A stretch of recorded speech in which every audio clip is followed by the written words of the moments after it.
Assalamualaikum warahmatullahi wabarakatuh. Selamat sore, Shalom, Om Swastiastu, Namo Buddhaya, salam kebajikan dan salam sejahtera untuk kita semua. Hai teman-teman Katok, sudahkah siap untuk menyimak materi menarik sore hari ini? Sebelum kita simak materi menarik Katok episode 2 ini, perkenankan saya untuk memperkenalkan diri. Saya Faras Haidar Rafifah, mahasiswi program studi pemanfaatan sumber daya perikanan, Fakultas Perikanan dan Ilmu Kelautan Universitas Brawijaya, Angkatan 2019.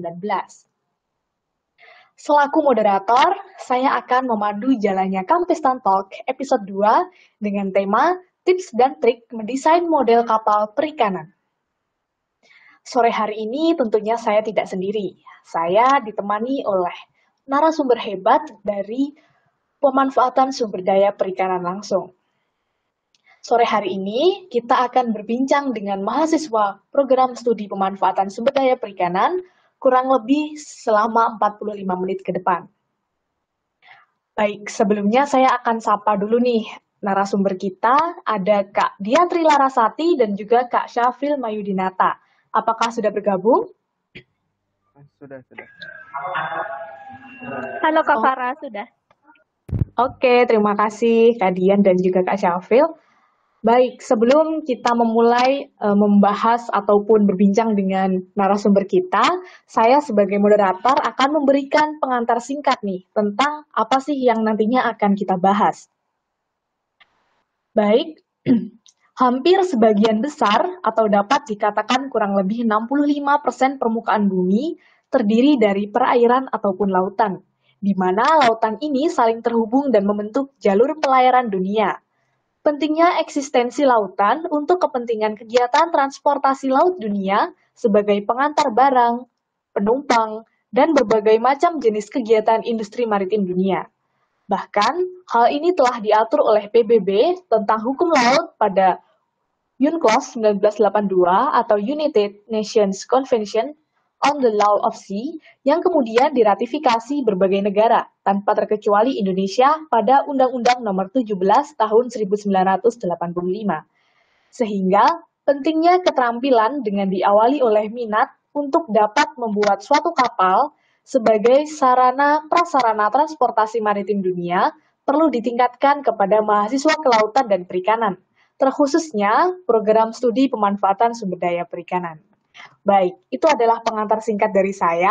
Lebih lengkapnya kita nanti akan berbincang dengan narasumber-narasumber kita. Baik, mungkin 15 menit pertama saya akan berbincang nih dengan Kak Syafril Mayudinata.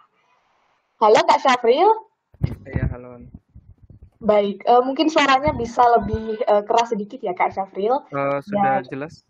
Iya, sudah cukup jelas.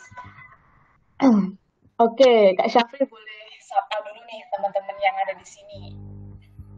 Oke, selamat sore semuanya. Perkenalkan saya Syafril Mayudinata dari PSP Angkatan 17. Oke. Gimana nih kabarnya teman-teman semua? Oh, semoga teman-teman dalam keadaan yang baik nih Kak. Kak Syafril sehat kan? Amin. Dalam keadaan baik?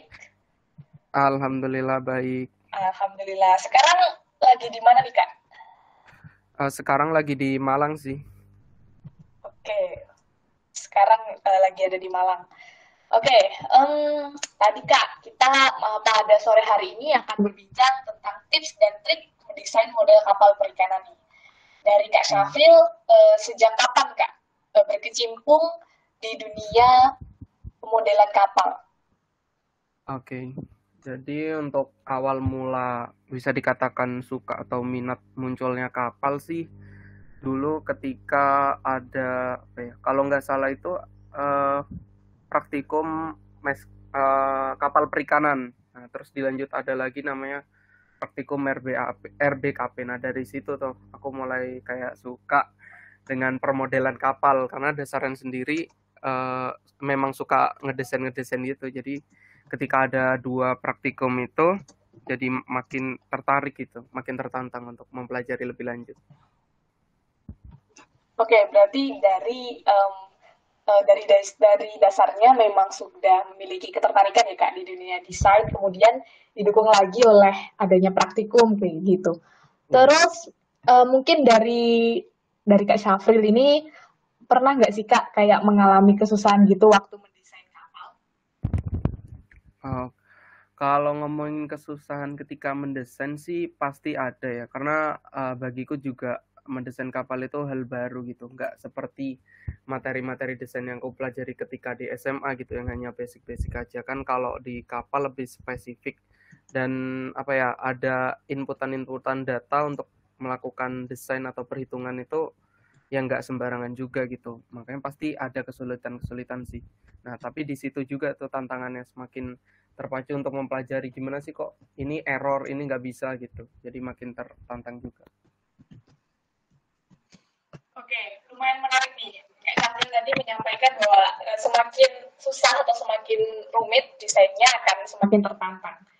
Mungkin Kak Syafril bisa menjelaskan uh, waktu dulu mengalami kesusahan nih Kak, gimana biar teman-teman tuh kayak lebih bersemangat lagi atau mungkin mau lagi untuk mengulang mendesain atau mungkin melakukan perhitungan lagi meskipun pernah mengalami error gitu. Ada tipsnya nggak Kak?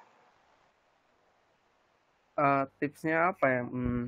Kalau kataku sih semua hal itu kalau memang didasari dari niat dan minat itu bakal kedepannya bakal tetap berjalan dengan baik, itu bakal tetap minat. Jadi karena aku sudah dulu itu minat dan memang niat untuk belajar itu untuk lebih dalam gitu, ya jadi aku terus mencari gitu, entah itu sharing dengan kakak tingkat ataupun dengan dosen-dosen gitu. Mungkin untuk tips-tipsnya apa ya? Hmm, ya nggak ada lagi selain meningkatkan minatnya itu dulu sih. Dan disadari juga aja kalau misalnya ini ya, menurutku orang PSP ataupun FPIK lebih umumnya itu kalau misalnya jago dalam mendesain kapal itu bagiku keren aja gitu.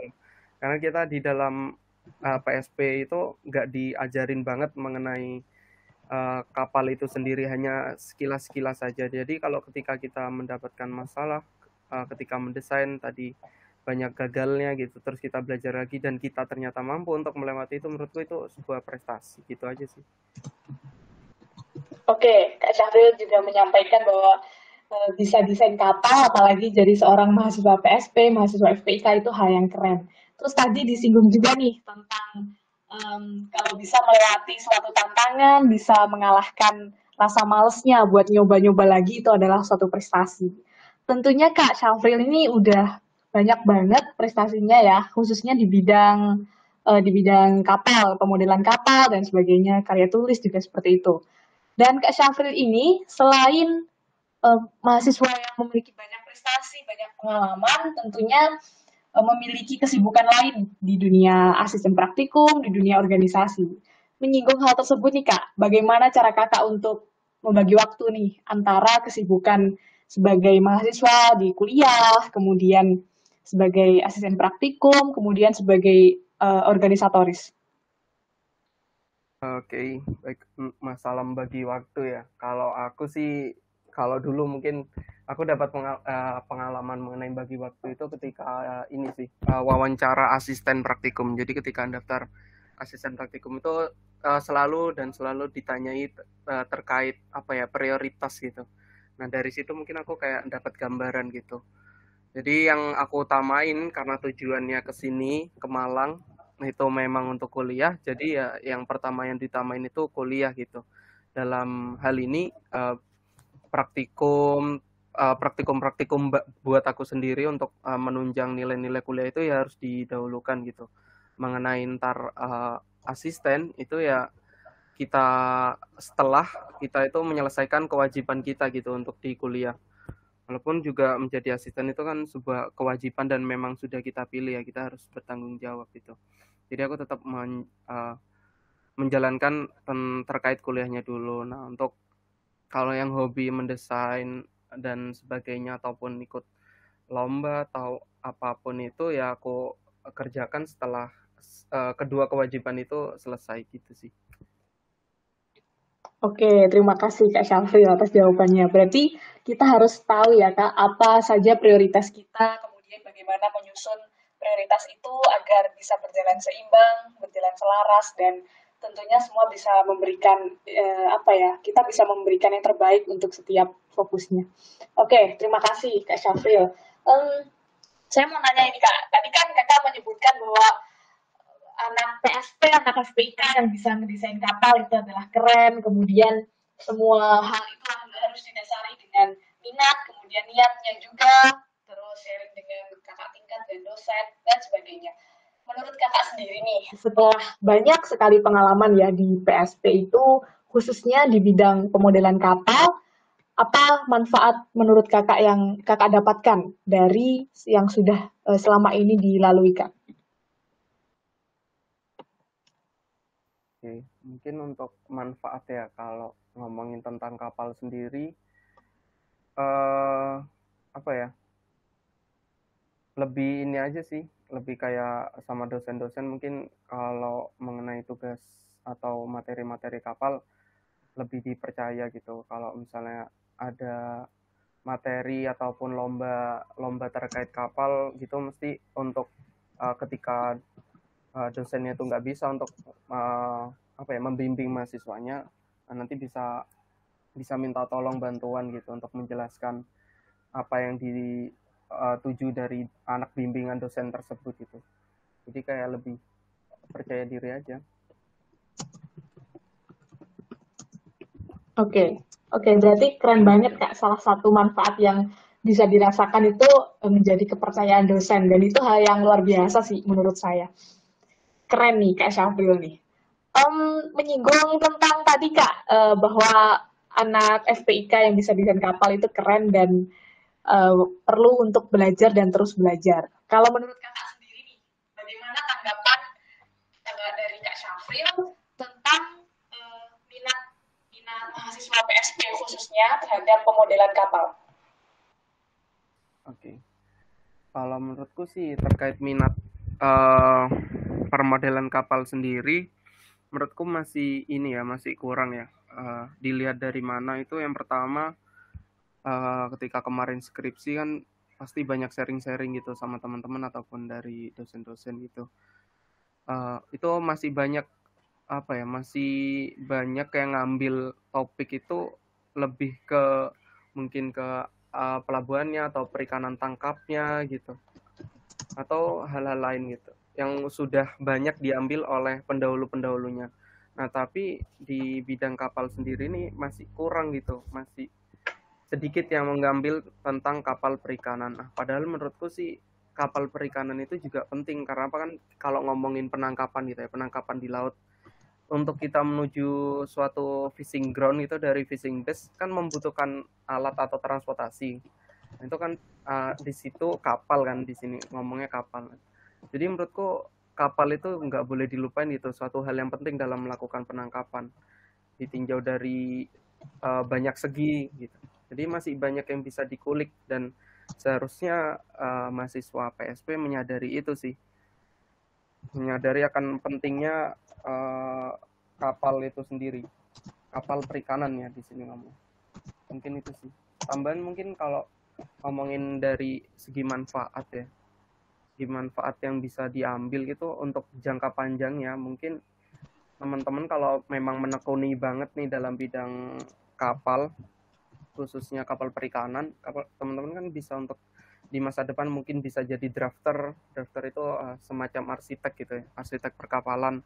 Terus mungkin bisa menjadi konsultan yang spesifik untuk menangani masalah kapal perikanan, dan juga mungkin jadi di bagian docking kapal atau perbaikan dan pembuatan kapal. Gitu sih. Baik, terima kasih Kak Syafril atas jawabannya. Dan lumayan menarik sih, itu sudah menyebutkan tips dan trik juga, kemudian memberikan tanggapan tentang minat pemodelan mahasiswa PSP. Pesan juga nih teman-teman dari Kak Syafril tadi, bahwa nggak hanya jangka pendek nih yang bisa kita dapatkan manfaatnya apabila kita fokus pada bidang pemodelan kapal nih, bisa memberikan manfaat jangka panjang juga, seperti menjadi konsultan, terus menjadi seorang arsitek kapal atau drafter tadi, kemudian bisa juga bekerja di bagian docking kapal seperti itu. Oke, terima kasih Kak Syafril atas jawabannya. Sekarang saya mau beranjak dulu nih ke Kak Dian Trilarasati. Halo Kak Dian. Halo Faras, panggil aku Halo. Dian aja ya, biar kita agak santai gitu. Oke. Oke, gimana nih? Lagi ada kesibukan apa nih? Masih agak santai sih sekarang. Mungkin persiapan KKCTBN aja ya, sama persiapan Dikti, PKM Dikti. Oke. Iya. Banyak persiapan, berarti lumayan banyak kesibukan nih, iya nggak? Alhamdulillah, semoga produktif ya sibuknya. Amin. Harus menjadi mahasiswa produktif, mantap. Oke, Kak Dian apa Dian nih enaknya? Dian aja. Oke, oke Dian, bisa dijelasin ke kita nih, mungkin bagaimana dulu sejarahnya bisa tertarik di dunia pemodelan kapal? Silahkan. Oh ya, makasih Faras. Mungkin dari awal maba ya. Aku waktu itu kan maba tuh suka sharing-sharing nih sama kating-kating. Katanya nanti semester di tingkat 2 itu nanti ada belajar kapal perikanan. Di situ udah mulai tertarik nih karena kan waktu maba tuh bosen banget nih belajarnya ikan lagi gitu kan ya. Terus pas final Katulistiwa kumpul tuh kan ya di lab eksploitasi. Nah, aku tuh lihat banyak banget gitu kapal ikan. Wah, type ya maksudnya, prototipe kapal ikan. Wah, kelihatannya keren banget nih, bikin kapal ikan gitu. Karena aku memang suka bikin hal yang berhubungan sama keterampilan, miniatur, miniatur kayak gitu. Terus aku berharap nih bisa bikin prototipe atau miniatur kapal ikan. Dan harapan besarnya nih, ya bisa ngerancang lah kapal aslinya gitu. Itu waktu Oke. maba. Tapi waktu itu kan masih maba ya, belum bisa belajar kapal karena mata kuliahnya masih nunggu 1,5 tahun lagi. Dan di situ agak kecewa aja sih harus nunggu-nunggu lagi. Nah, waktu semester 2 ada tuh kan ya study club MYD. Nah, seneng banget gitu ada wadah bisa bisa dijadiin tempat belajar lebih awal. Tapi waktu itu cuman belajar sekitar 1 atau 2 pertemuan ya, karena kehalang pandemi kan ya. Nah, untuk ngatasin permasalahan itu kebetulan nih, beberapa bulan kemudian tuh dari himpunan tuh ada nyari mahasiswa buat ikut lomba KKCTBN atau kontes kapal cepat ya. Dan yang lebih kebetulannya lagi, aku memang minat banget sama lomba-lomba di bidang penalaran, apalagi lomba yang diadain sama Puspresnas ya, Pusat Prestasi Nasional. Siapa yang nggak senang coba? Senangnya double gitu, minat aku di kapal dan minat aku di lomba-lomba. Itu sih awalnya aku seneng di kapal. Oke, berarti komplit banget nih dari Dian tentang bahkan sejak maba udah ada ketertarikan dengan prototipe kapal. Berarti sesederhana itu ya untuk latar belakangnya suka di dunia pemodelan kapal gitu. Terus juga dari Dian tadi menyampaikan bahwa ketertarikan itu terus dikembangkan baik melalui study club, kemudian ikut partisipasi aktif dalam lomba penalaran kayak KKCTBN, kemudian lomba-lomba lain seperti itu. Dan didukung juga oleh kakak-kakak di himpunan untuk pengembangan dari minatnya. Seperti itu ya tadi Dian. Iya benar banget Faras, sangat dibedahi banget ya sama himpunan. Ya berarti benar banget. Oke, next kita lanjut nih ke pertanyaan berikutnya. Sejauh ini nih, selama udah mau masuk semester 5 kan ya berarti, apa manfaat yang udah kamu dapatkan selama berkecimpung di dunia ini, di dunia pemodelan kapal? Oh ya, manfaat ya dari aku senang banget permodelan kapal, dari minat aku tuh aku ngerasain manfaat yang banyak banget sih. Misal aku bisa mempelajari materi dari 2 minat sekaligus gitu guys. Jadi minat perikanan dan juga minat perkapalan. Aku bisa ngerasain jadi maba perkapalan nih, bisa dibilang ya mabanya teknik perkapalan. Karena aku pelajarin dasar materinya nih, dasar materi perkapalan. Terus juga aku bisa ngerasain setiap aku lihat desain kapal tuh aku kayak ngebuat permodelan kapal di situ tuh aku ngerasa kalau aku bisa menciptakan sesuatu desain yang besar, desain yang menakjubkan.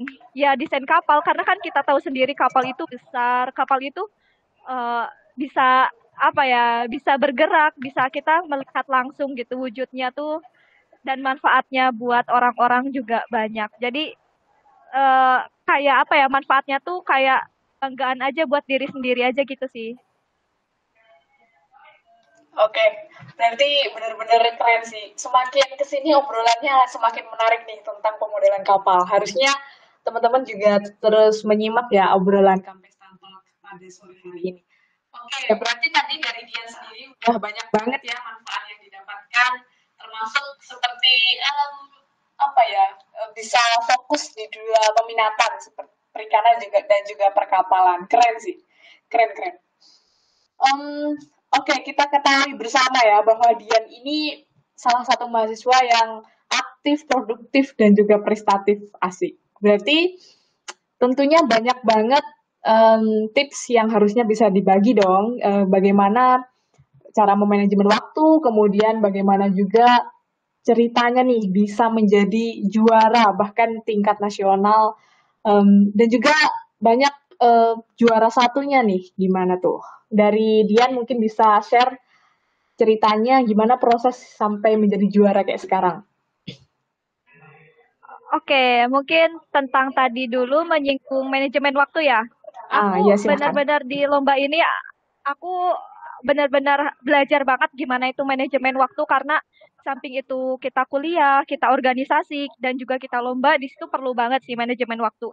Biasanya aku untuk mengukur mana tugas yang urgent dan mana tugas yang important, biasanya aku pakai di Eisenhower Dedication Matrix. Jadi itu tuh kayak kita milah-milah gitu tugas yang urgent dan tugas yang important. Kayak misal tugas urgent dan tugas important berarti harus kita kerjakan segera dan tugas yang urgent tapi not important ya udah kita delegasin aja ke orang lain atau ke anggota kita di organisasi, entah anggota kita di lomba gitu. Nah, tugas yang gak urgent tapi penting ya mungkin kita bisa kerjain nanti atau kita delegasiin nanti ke orang lain. Nah, ada nih kan ya, tugas yang nggak penting dan nggak urgent, misalnya shopping atau nonton film gitu ya. Nah, itu kita delete aja sih atau kita tinggalin aja. Nah, selanjutnya biasanya aku nulis semua tugas aku di to-do list atau aku biasa pakai Edu Agenda karena di situ fiturnya lengkap banget. Lalu aku susun aja sih menurut skala prioritas, misal dari yang paling penting dulu aku susun paling atas. Nah, runtutnya ke bawah tuh yang paling gampang.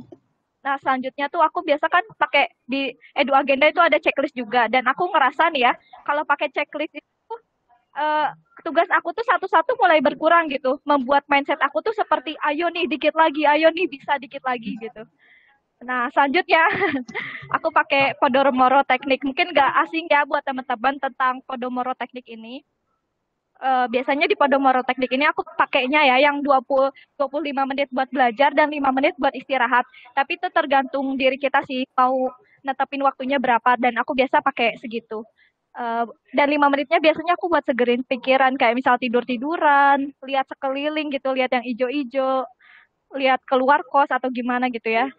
Lalu aku tuh biasa kalau nggak memungkinkan nih buat pakai Pomodoro, biasanya aku lebih care aja sih sama diri sendiri.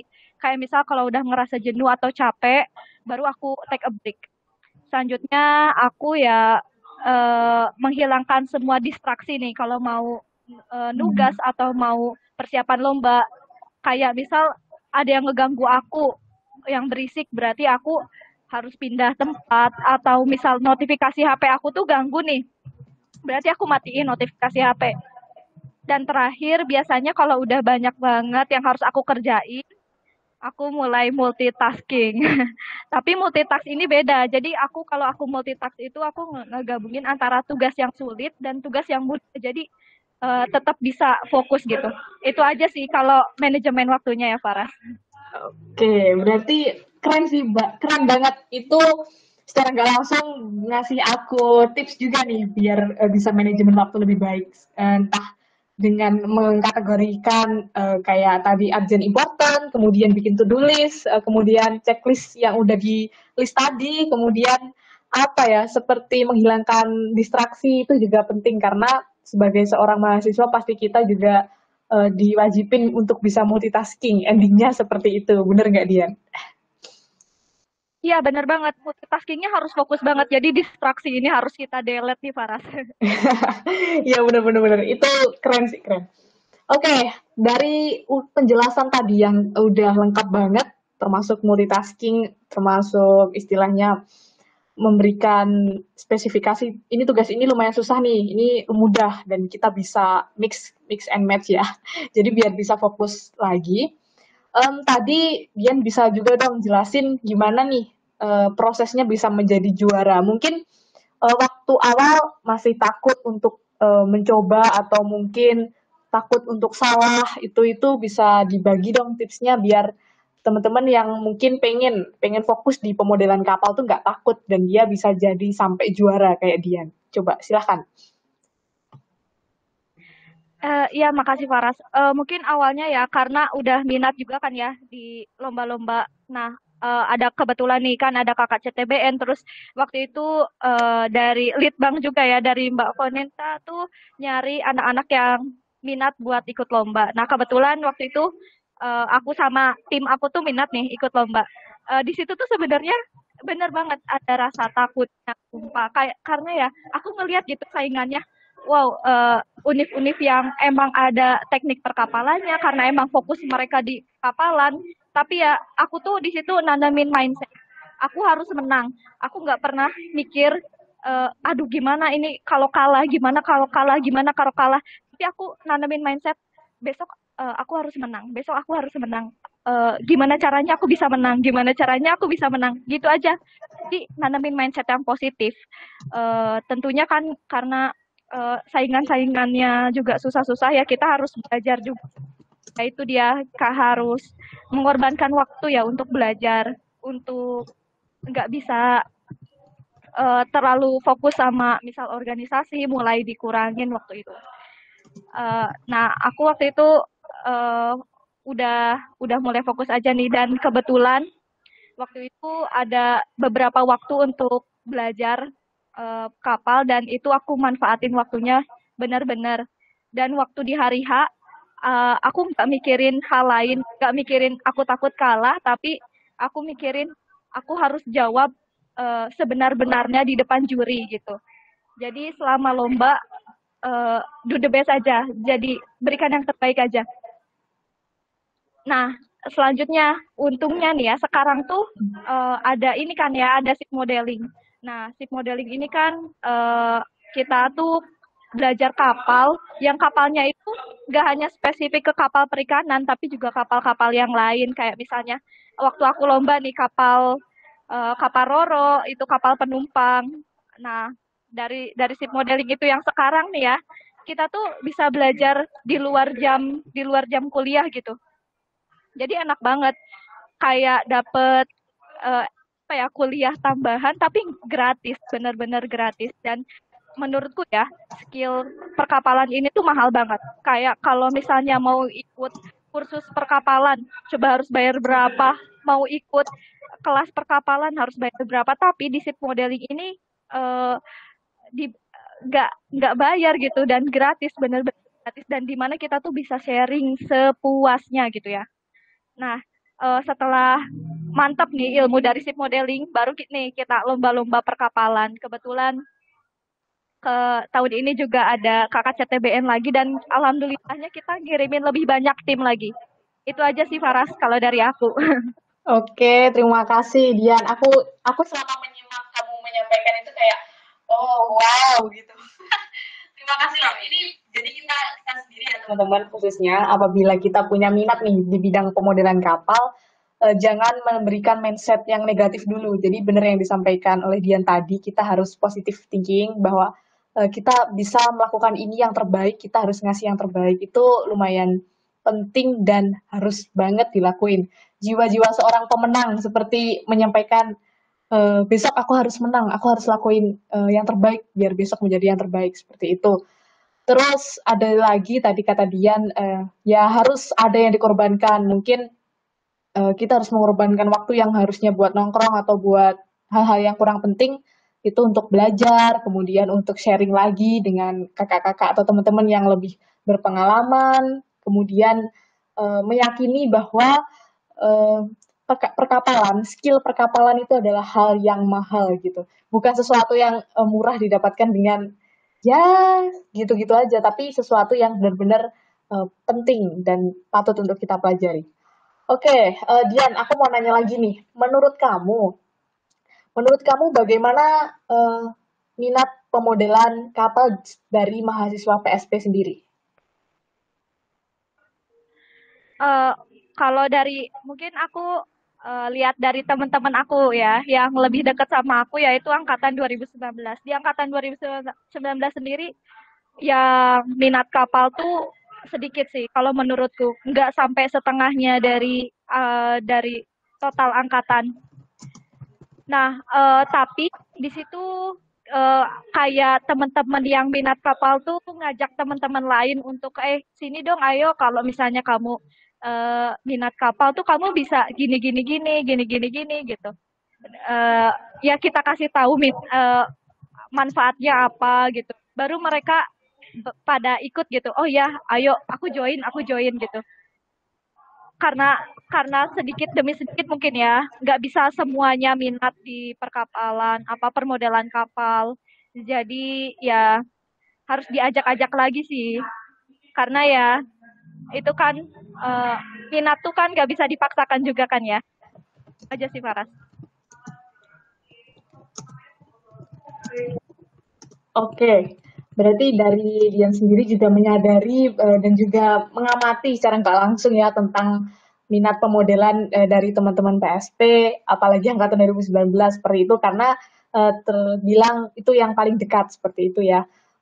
Bahwa teman-teman ini menjadi pelajaran juga buat kita, menjadi saran juga bahwa ayo kita sama-sama mulai menumbuhkan minat apalagi di bidang pemodelan kapal. Termasuk tadi sudah dijelaskan banyak banget manfaat-manfaatnya, kemudian apa aja yang kita bisa dapatkan, kemudian tahu bahwa skill perkapalan itu hal yang mahal. Dan kita harus memanfaatkan apa saja fasilitas yang tentunya sudah dikasih oleh kakak-kakak seperti adanya study club dan lain sebagainya. Itu sih keren banget. Terima kasih Dian. Em, aku mau balik lagi nih ke Kak Syafril. Mungkin pertanyaan terakhir ya Kak Syafril ya untuk sesi pada sore hari ini. Kak Syafril bisa memberikan kiat sukses gak Kak? Kiat sukses biar teman-teman bisa lebih bersemangat, kemudian bisa bisa menjadikan dua narasumber hebat kita pada sore hari ini sebagai salah satu inspiratornya Kak. Silahkan Kak.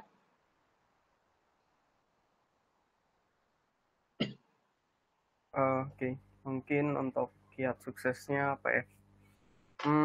Yang pertama perlunya menyadari akan pentingnya dari eh, nanti kedepannya mengenai kapal-kapal itu sendiri, apa desain kapal itu sendiri.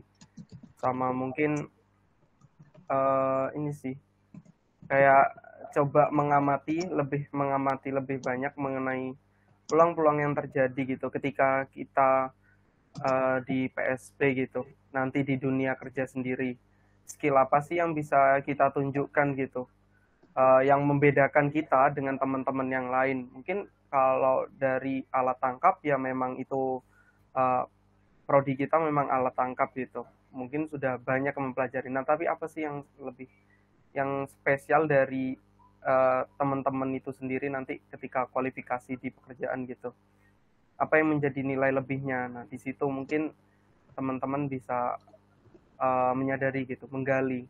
Nah, mungkin kalau aku ngambil kapal aku jadi lebih ada apa ya, nilai plusnya gitu sih. Mungkin itu sih Faras. Jadi lebih menyadari aja untuk menggali nilai plus dari diri masing-masing gitu dan pentingnya kapal itu sendiri. Baik, terima kasih Kak Syafril atas kiat sukses dan juga closing statement-nya ya tadi bahwa teman-teman harus lebih menggali nilai plus dari diri masing-masing, khususnya melihat juga bagaimana pentingnya kapal untuk nantinya seperti itu. Baik, terima kasih Kak Syafril. Sekarang saya mau bertanya kepada Dian. Mungkin Dian bisa menyampaikan kiat sukses versi Dian nih, kiat sukses dan juga closing statement-nya sekalian. Silakan. Kalau dari aku ya, jangan takut mencoba sih, karena mulai aja dulu dari satu langkah, karena semua orang yang udah profesional mereka mulai dari nggak bisa apa-apa. Jangan berhenti mencoba, jangan berhenti belajar. Dan benar banget kata Mas Syafril, kita itu harus jadi yang berbeda, jadilah berbeda. Sedikit lebih berbeda itu lebih baik daripada sedikit lebih baik. Itu kalau dari aku, Faras. Terima kasih. Baik, terima kasih Dian atas closing statement dan juga kesimpulannya. Saya sebagai moderator izin untuk menyimpulkan apa saja yang tadi sudah disampaikan oleh narasumber hebat kita pada sore hari ini pada Kampus Talk episode 2 dengan tema tips dan trik mendesain model kapal perikanan. Jadi kesimpulan yang dapat saya sampaikan adalah sebagai seorang mahasiswa tentunya kita dituntut untuk lebih multitasking, kemudian kita dituntut untuk produktif, prestatif, dan juga bisa seimbang dalam berbagai hal, khususnya dalam mengembangkan skill kita masing-masing. Lalu, khususnya pada skill pemodelan kapal, kita tidak boleh takut untuk mencoba, tidak boleh takut untuk memulai langkah kecil kita, dan tidak perlu takut untuk menjadi berbeda, termasuk kita harus lebih dalam lagi untuk menggali nilai plus dari diri masing-masing kita. Kita juga harus tahu dan juga menyadari bahwa desain kapal itu adalah hal yang penting, akan memiliki peluang besar, dan juga skill atau keterampilan di dunia perkapalan adalah hal yang sangat mahal. Itu kesimpulan yang dapat saya sampaikan. Saya ucapkan terima kasih untuk narasumber hebat kita pada sore hari ini. Untuk Diantri Larasati dan juga Kak Syafril Mayudinata, saya ucapkan terima kasih. Selamat melanjutkan aktivitasnya kembali. Dan saya ucapkan terima kasih juga untuk seluruh pemirsa Kampus Talk episode 2 pada sore hari ini. Saya selaku moderator mengucapkan mohon maaf apabila banyak kesalahan ataupun kekurangan selama memandu jalannya Kampus Talk pada sore hari ini. Atas nama pribadi, saya mengucapkan undur diri dan saya berikan pantun untuk penutup Kampus Talk pada sore hari ini. Ikan suanggi, ikan tenggiri, terhidang hangat di atas meja. Terima kasih untuk hari ini. Sampai jumpa pada Katalk berikutnya. Sekian dari saya dan wassalamualaikum warahmatullahi wabarakatuh.